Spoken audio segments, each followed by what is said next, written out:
Before time was given a name, before the first empires carved their legacies into stone and sand, a design existed. In the silent, infinite expanse of eternity, where galaxies were sketched with light and black holes were woven from shadow, a divine architect conceived the flow of human history. It was not to be a chaotic, random sequence of events, but a colossal tapestry, woven with innumerable threads of destiny. Every nation, every empire, every soul was a single thread, imbued with a unique color, a distinct texture, and a purpose ordained from the beginning. And within that magnificent tapestry, one particular thread stands out for its complexity and its paradoxes. It is a thread that at times shines with the brilliant luster of pure gold, bearing the color of redemption and liberation.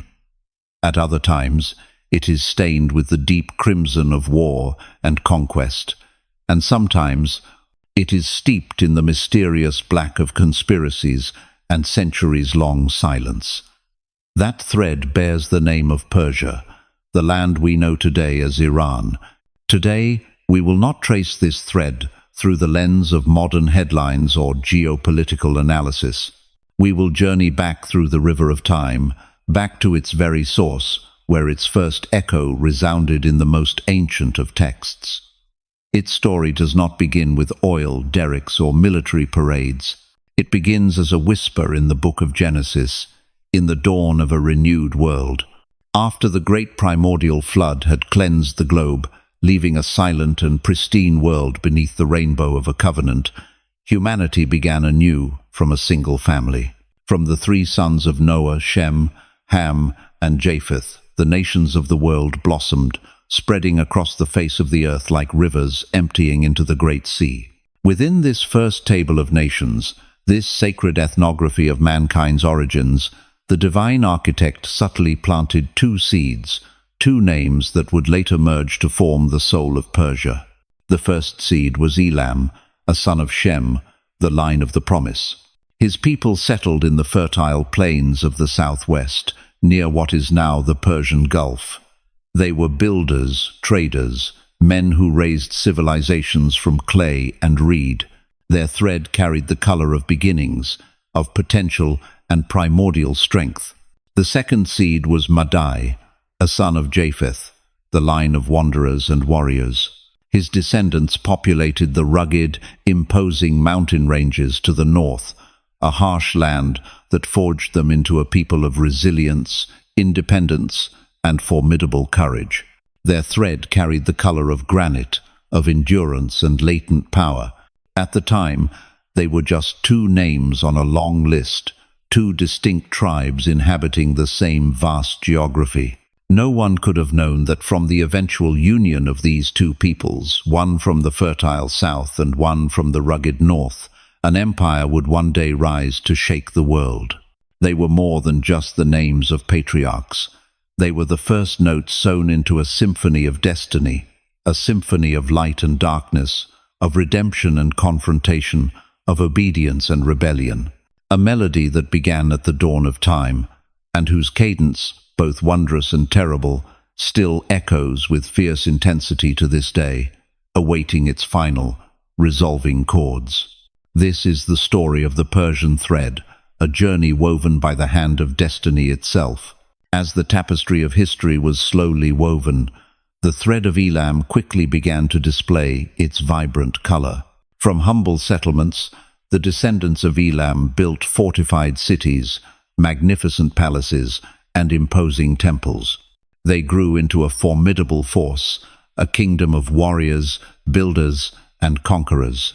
Their power spread across the Mesopotamian plains, and their name was etched into baked clay tablets, testaments to a civilization at its zenith. But earthly power, when untempered by divine wisdom, often curdles into pride. And so, the time came for the rising power of Elam to face a fateful test, an unavoidable collision with a force far more subtle but infinitely greater, a sacred promise. The book of Genesis chronicles what is considered the first great international war in human history. Chedorlaomer, the king of Elam, led a powerful confederation of 4 kings from the east.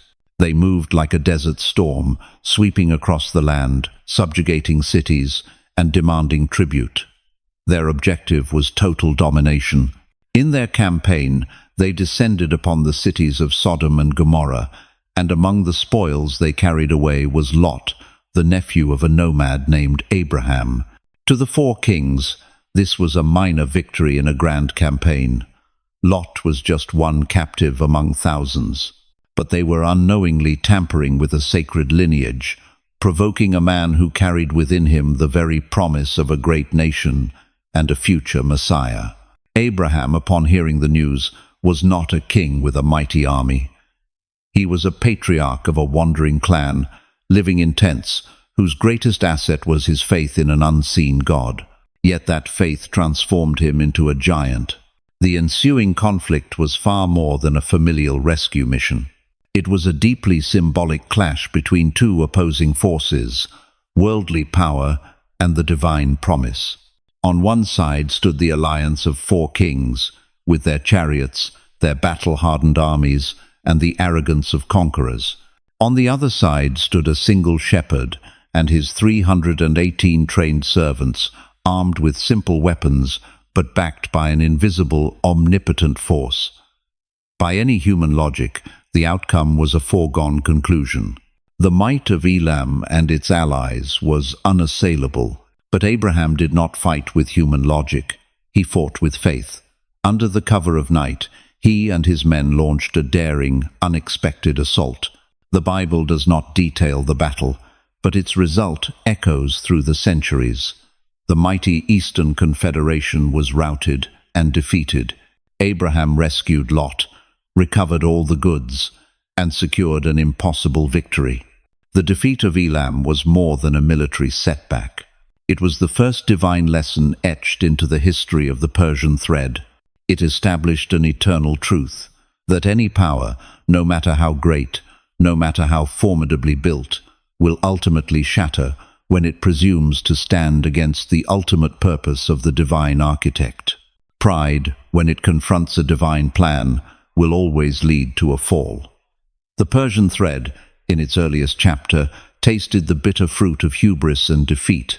It was a crucial lesson, a memory that would shape the dramatic chapters to come, a reminder that there is a power higher than all the kings and empires of the earth.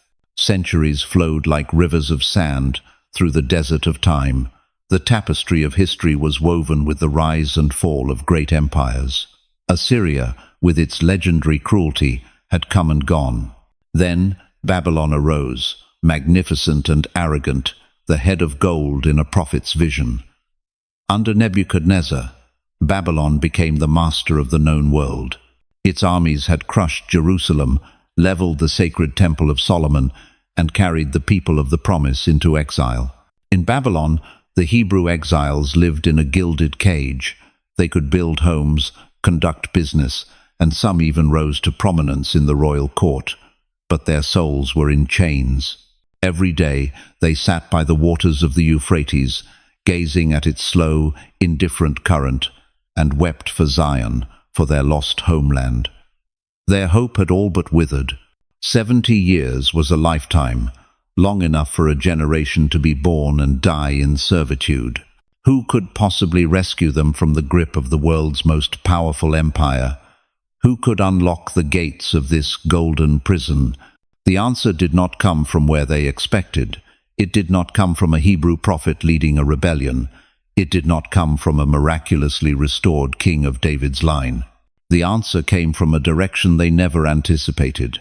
From the rugged highlands of Persia, from a Gentile, a man who did not worship the God of Israel, a man named Cyrus. What was most astonishing was that his arrival had been foretold with unbelievable precision. Over a century and a half before Cyrus was even born, while Persia was still a minor power, the prophet Isaiah had penned words that shook the foundations of heaven and earth. He did not just prophesy a coming deliverer, he called him by name, Cyrus. Isaiah declared that God himself would grasp the right hand of Cyrus, that he would go before him to open doors and shatter gates, and that he would call him his anointed. A pagan king, called by the same title reserved for the kings and priests of Israel, it was unprecedented. And then the prophecy was fulfilled to the letter. Cyrus the Great unified the Medes and the Persians, forging a mighty empire. He conquered kingdom after kingdom, and finally he stood at the gates of Babylon. On that fateful night, while the Babylonian king Belshazzar feasted and blasphemed with the sacred vessels from the Jerusalem temple, the army of Cyrus quietly entered the city through a diverted riverbed. Babylon, the impregnable city, fell in a single night without a major battle. For the Jewish exiles, it was a miracle. But the greater miracle was yet to come. In the very first year of his reign, Cyrus issued a decree that changed the course of history. He declared that all the Jewish exiles were free to return to their homeland in Jerusalem. He was like an unexpected shepherd king, chosen by the divine architect from a different flock to rescue and regather the scattered sheep of Israel. Cyrus's actions went even further. He did not simply open the cage. He commanded that all the gold and silver vessels plundered from the temple be returned. Furthermore, he decreed that the funds for the rebuilding of the temple in Jerusalem would be supplied from the royal treasury. This was an act of benevolent restoration unheard of in the history of conquest. A conqueror became a rebuilder. A pagan king became the chosen instrument for the execution of the divine will. His actions restarted the prophetic clock, allowing the timeline of prophecies leading to the Messiah to continue. Once again, the Persian thread shone brilliantly upon the tapestry of history, not as an arrogant conqueror, but as a merciful liberator, a chosen vessel in the grand design of destiny. Yet, the thread of destiny is never woven in a single color. It is a complex interplay of light and shadow, of grace and severity. Even as Persia was playing the role of a savior, as the first joyful caravans of Jews were returning to Jerusalem under the protection of Cyrus, another man within the royal court was seeing a different, far more terrifying aspect of this very same empire. That man was Daniel. Daniel was now an old man, a prophet who had lived through the most seismic shifts in history. He had seen the glory and the fall of Babylon. He had served under the most powerful kings, from Nebuchadnezzar to Belshazzar, and now Cyrus. His heart was filled with gratitude for the benevolent Persian monarch. But as a prophet of God, he did not just see the present reality. He was given the sight to peer behind the veil of time, to see the true nature of earthly kingdoms. And what he saw terrified him. In a night vision, when his spirit was connected to the heavenly realm, he did not see a benevolent shepherd king. He did not see a liberator. Instead, rising from the chaotic sea of nations came a second beast, fearsome in its appearance. It looked like a great bear, a symbol of brute strength and savage power. The bear had a peculiar feature. It was raised up on one side, and clamped within its massive jaws were 3 blood-soaked ribs. Then a voice from the unseen realm commanded the beast, "Arise, devour much flesh." Daniel, with his God-given wisdom, understood the vision instantly. The bear was the Medo-Persian Empire itself. To the outside world, it was an alliance, but the vision showed it was raised up on one side, a startlingly accurate prophetic detail foretelling that the Persian element would ultimately dominate and overpower the Median. This beast was no gentle friend. It was a ferocious predator, driven by an insatiable hunger for power.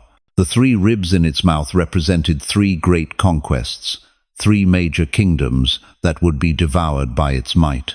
They were Lydia to the west, the mighty Babylon in the center, and the rich kingdom of Egypt to the south. This prophecy was fulfilled with chilling accuracy. After Cyrus conquered Lydia and Babylon, his son Cambyses II led the Persian armies across the Sinai desert and crushed Egypt. The 3 ribs were torn out. The command to devour much flesh was obeyed.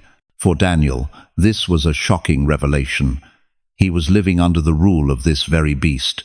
He understood that while God could use an empire for his benevolent purposes, such as the liberation of the Jews, the fundamental nature of worldly imperial power remained unchanged. It was still a beast, an entity built on conquest, violence, and ambition. Cyrus could be a humane ruler, but the empire he forged was a relentless war machine. The Persian thread, through the eyes of the prophet, revealed its dual nature. On one side, the golden hue of redemption, on the other, the dark crimson of blood and conquest. It was a profound reminder that in the story of nations, nothing is purely black or white. A nation can be both an instrument of liberation and an embodiment of oppressive power. And Daniel's vision was a warning, a dark shadow cast upon the future, foretelling that this beastly nature of Persia might one day rise again. However, even in the heart of a beast, even at the center of power, in an empire built on conquest, the divine architect can place a star of hope. He can weave a pattern of miraculous deliverance against the dark backdrop of conspiracy and hatred.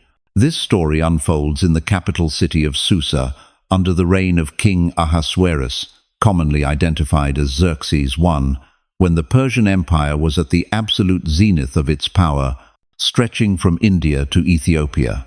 Within the opulent palace of Susa, where luxury and power were displayed in every marble column and embroidered curtain, a dark plot began to germinate. Haman, a high official, had been promoted to the second most powerful position in the empire, subordinate only to the king. Haman was not merely an ambitious man, he carried within him an ancient, venomous hatred. He was a descendant of Agag, the king of the Amalekites, the sworn ancestral enemies of the nation of Israel. When Mordecai, a Jewish official at the king's gate, refused to bow down to him, the fire of Haman's ancestral hatred was ignited. But personal revenge was not enough for a soul as wicked as Haman's. He transformed his personal vendetta into a plan for wholesale genocide. He went before King Ahasuerus, weaving a web of poisonous lies, portraying the Jews as a strange and seditious people with their own laws, who did not obey the king's edicts. With silver-tongued persuasion and a massive bribe, he convinced the king to issue a horrific decree. On a specific, chosen day, every Jew throughout the entire empire, men, women, and children, was to be annihilated. The decree was sealed with the king's signet ring, and according to the law of the Medes and Persians, it was irrevocable. The news spread like a plague, sowing terror and despair throughout the Jewish communities. This appeared to be the end. Their thread of destiny was about to be cut. But in this grand, cosmic chess match of history, God had already made a stunning move, placing a key piece on the board that no one, least of all Haman, could have anticipated. That piece was a young Jewish orphan girl named Hadassah, who had been raised by Mordecai and was now living in the king's harem under a Persian name, Esther. And miraculously, she was the queen, the beloved wife of King Ahasuerus, though no one in the court knew her true identity. Esther was the hidden star, placed in the firmament of power for precisely this moment, for this divine purpose. When Mordecai informed her of the genocidal decree, she was paralyzed with fear. To approach the king unsummoned was a capital offense, punishable by immediate death. But Mordecai sent her a message that stirred her soul. And who knows but that you have come to your royal position for such a time as this? Realizing that silence was a greater risk than death, Esther made a courageous choice. After leading the Jews of Susa in 3 days of fasting and prayer, she donned her royal robes and stepped into the inner court of the king's palace. It was a heart-stopping moment, but the grace of God was upon her. The king, instead of being enraged, extended his golden scepter to her, a sign of favor. With incredible wisdom and strategy, Esther did not expose Haman immediately. She invited the king and Haman to 2 private banquets. It was at the second banquet, when the moment was perfectly ripe, that she revealed the truth. With a voice both passionate and powerful, she exposed the plot to annihilate not only her people, but also herself, the queen of the empire. The king's rage was volcanic.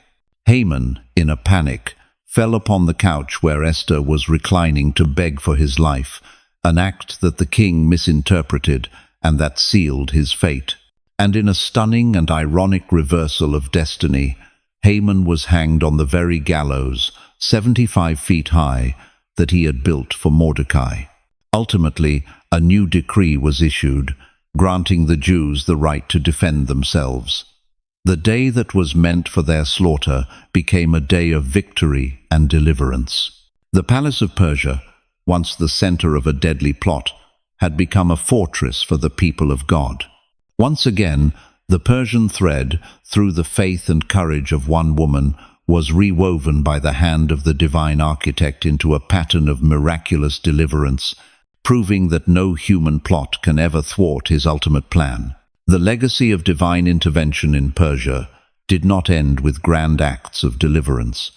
It also planted seeds of knowledge, expectation, and prophetic hope into the cultural soil of the empire. These seeds lay dormant for centuries, quietly germinating, until they finally flowered at one of the most pivotal moments in human history.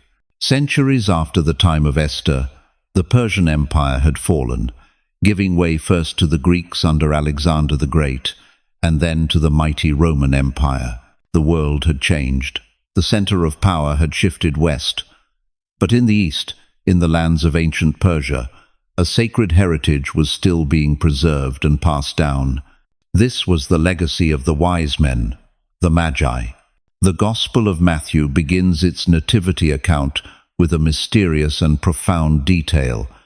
Now, after Jesus was born in Bethlehem, behold, wise men from the east came to Jerusalem. Who were these men? Why would they travel thousands of miles across treacherous deserts in search of a newborn king? The Bible does not specify their country of origin, but the phrase from the east and their title, Magi, point almost certainly to the region of ancient Persia and Babylon. The Magi were an influential caste of priests, scholars, and astronomers in Persian society, renowned for their deep knowledge of the cosmos, philosophy, and ancient texts. It is highly probable that they were the intellectual and spiritual descendants of the prophet Daniel himself. Centuries earlier, Daniel was not only a prophet, but was appointed by King Nebuchadnezzar as the chief over all the wise men of Babylon. It is almost certain that his prophecies, especially his incredibly detailed predictions about the coming of the Messiah, were recorded, studied, and passed down from one generation of Persian scholars to the next. Daniel had prophesied the 70 weeks, a stunningly precise prophetic timeline, pointing to the exact period when the Anointed One would appear. These Magi, therefore, were not mere stargazers. They were students of prophecy. They had been waiting. They had been calculating. They had been watching the heavens for a sign. When the special star, the star of the newborn king, appeared in the sky, they did not see it as a random astronomical event. They recognized it immediately. This was the sign they had been anticipating for centuries. The ancient promise was about to be fulfilled. Their journey was not one of idle curiosity.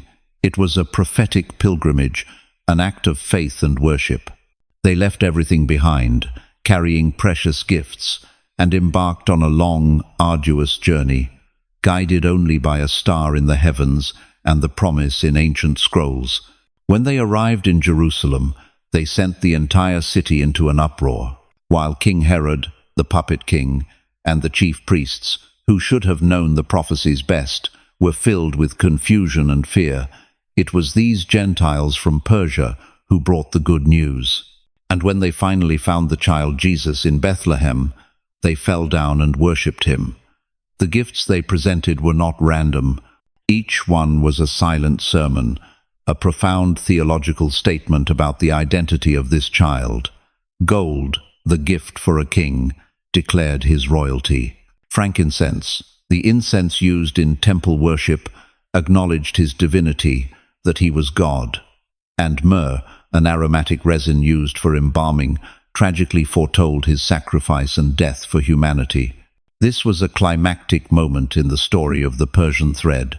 The nation that had once been an enemy, then a liberator, then a protector, now, through its most elite sons, became the first among the Gentile nations to recognize and worship the Messiah. The legacy of Daniel had borne its ultimate fruit. The Persian thread had fulfilled one of its most noble purposes, serving as a guidepost that led the world to the manger of the King of Kings. After that sublime and profound moment in Bethlehem, after the Magi from the east had presented their gifts and returned to their own country by another way, a strange shift occurred in the great tapestry of history.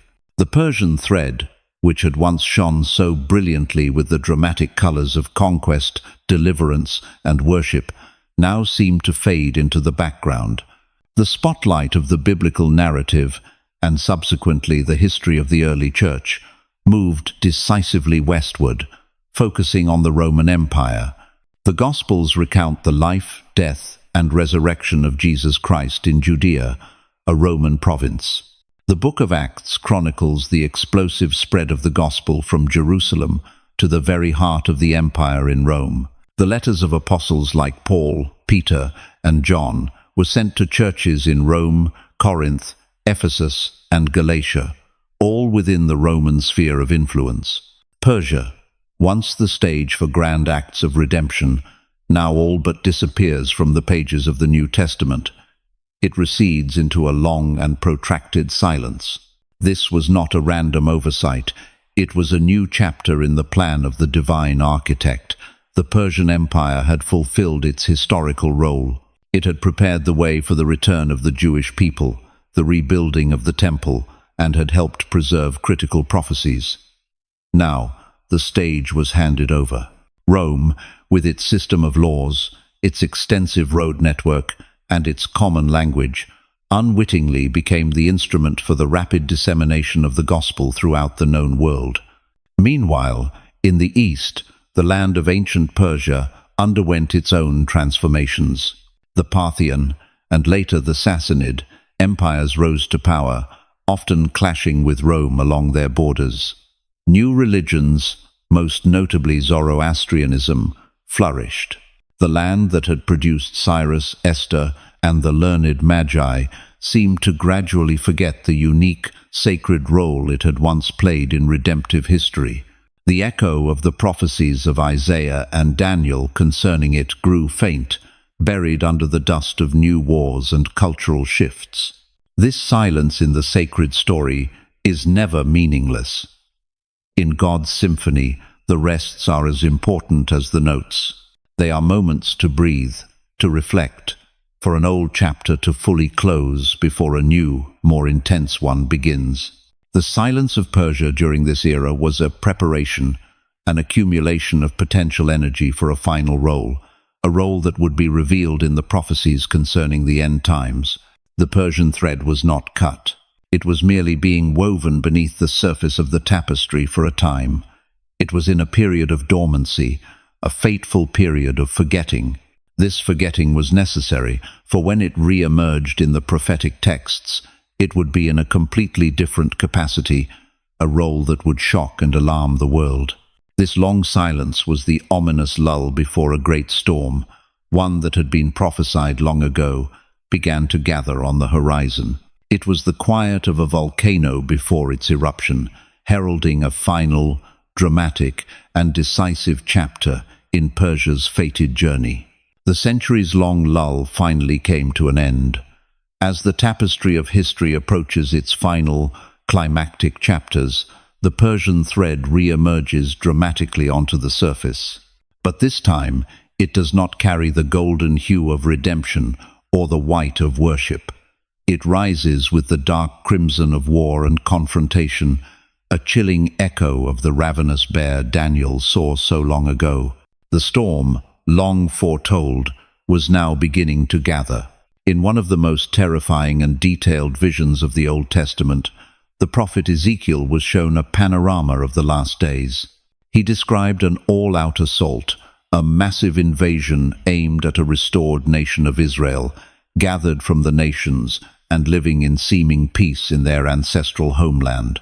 This invasion would be led by a mysterious figure named Gog from the land of Magog, described as the chief prince of Rosh, Meshech, and Tubal, names most biblical scholars associate with the regions to the far north of Israel, possibly modern-day Russia and its allies. Ezekiel meticulously lists a coalition of nations that will join Gog in this assault. It is a shocking roster, and the very first name mentioned, standing shoulder to shoulder with the northern leader, is the most startling and disturbing of all: Persia.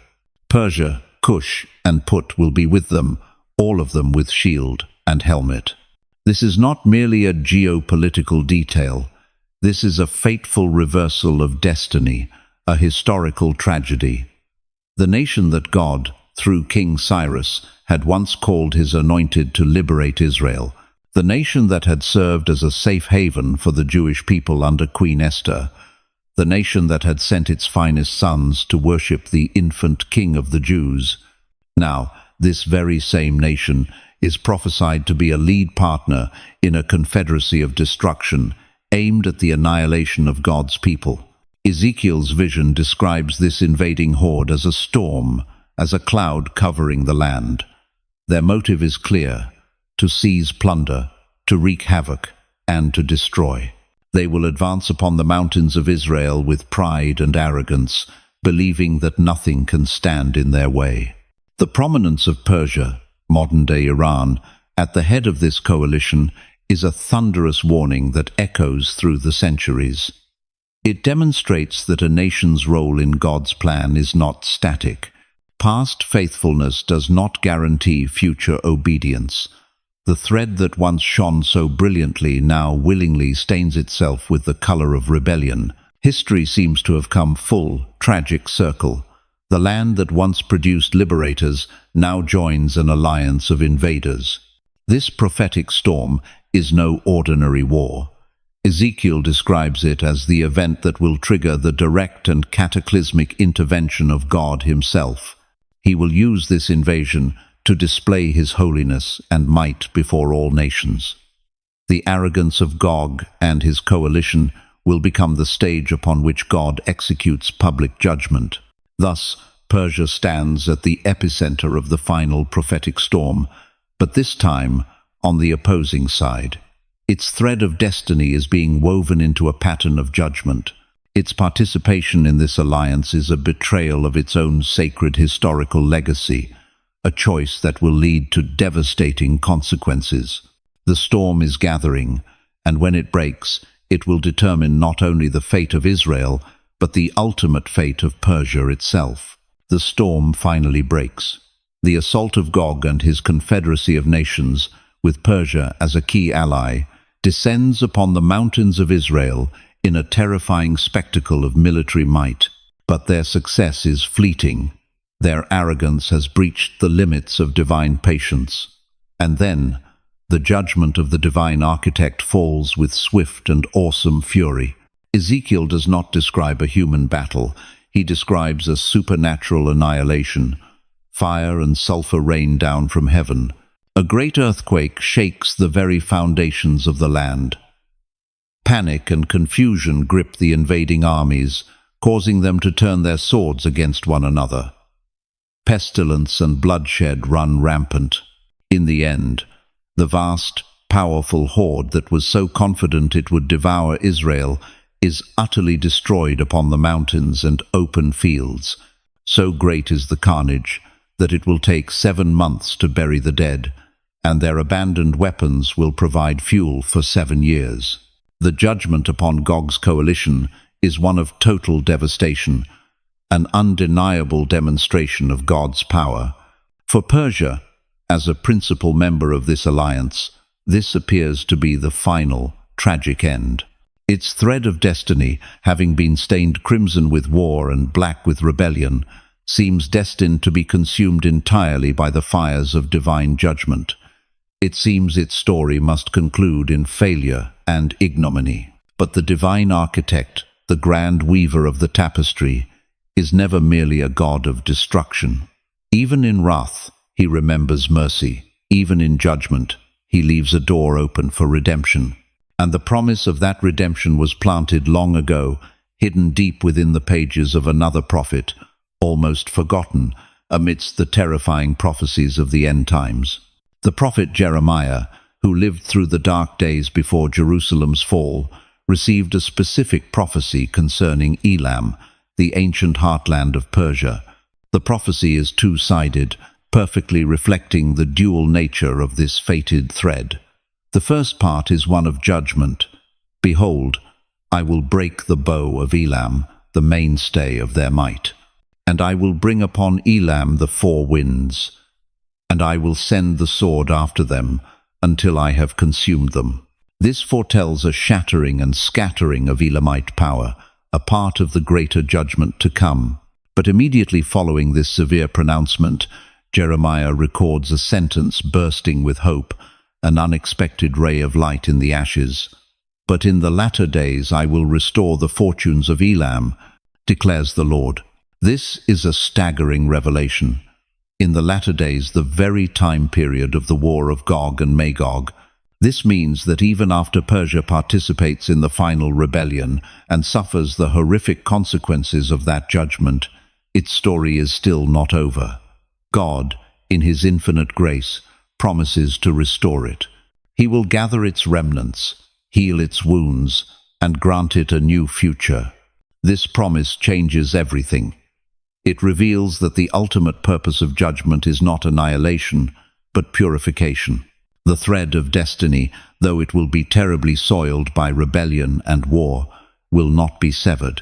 The hand of the grand weaver, after allowing it to pass through the refiner's fire, will pick it up, wash it clean, and weave it into a new pattern of forgiveness and restoration. The judgment is real and terrible, but God's final word is always grace. The forgotten promise in the book of Jeremiah is the ultimate proof that, even for his fallen enemies, God's heart desires restoration more than ruin.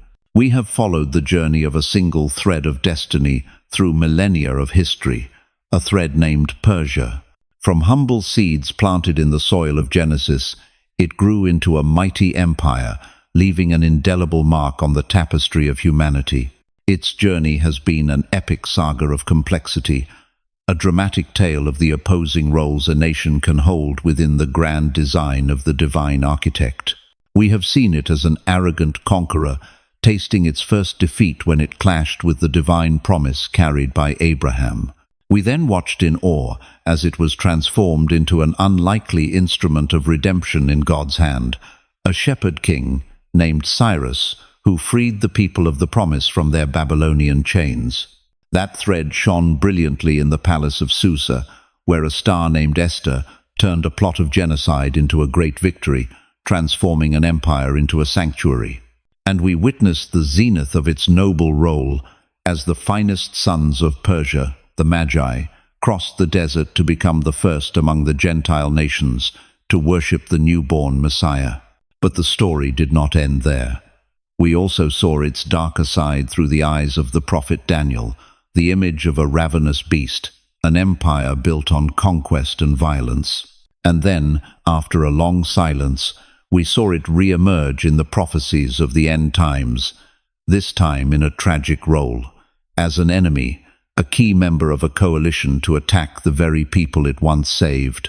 It has touched the highest pinnacles of glory and the darkest depths of rebellion within God's plan. Today, when we look at the map of the world and see the nation of Iran, we are witnessing that very thread being woven in real time. The tapestry of history is not yet complete. What has passed is history, recorded in both secular and sacred scrolls. What is to come is prophecy, sketched out by the hand of the Almighty. Its past has been written, its future has been foretold. But one thing remains open. The final verse of this epic poem has not yet been written. The Persian thread today stands at a fateful crossroads. Which path will this nation, with its rich cultural and historical heritage, choose to take? Will it rediscover the legacy of Cyrus and Esther, the path of respect, recognition, and protection for the people of the promise? Will it remember that its own sons were once the first to seek and worship the Prince of Peace? Or will it continue down the path foretold in the book of Ezekiel, the path of confrontation, of dark alliances, that leads ultimately to judgment? The answer still lies ahead, suspended dramatically between the free will of humanity and the sovereign will of God. The loom is still in motion, and every political decision, every social upheaval, every voice that rises from that land is contributing to the final pattern. We are not passive observers of this drama. We who are alive today are the witnesses to how this final verse will be written. History is not an endless cycle. It is moving toward a definitive conclusion, and the story of Persia, in all its complexity and high drama, is one of the most powerful testaments to the fact that every nation has a part to play in that grand narrative.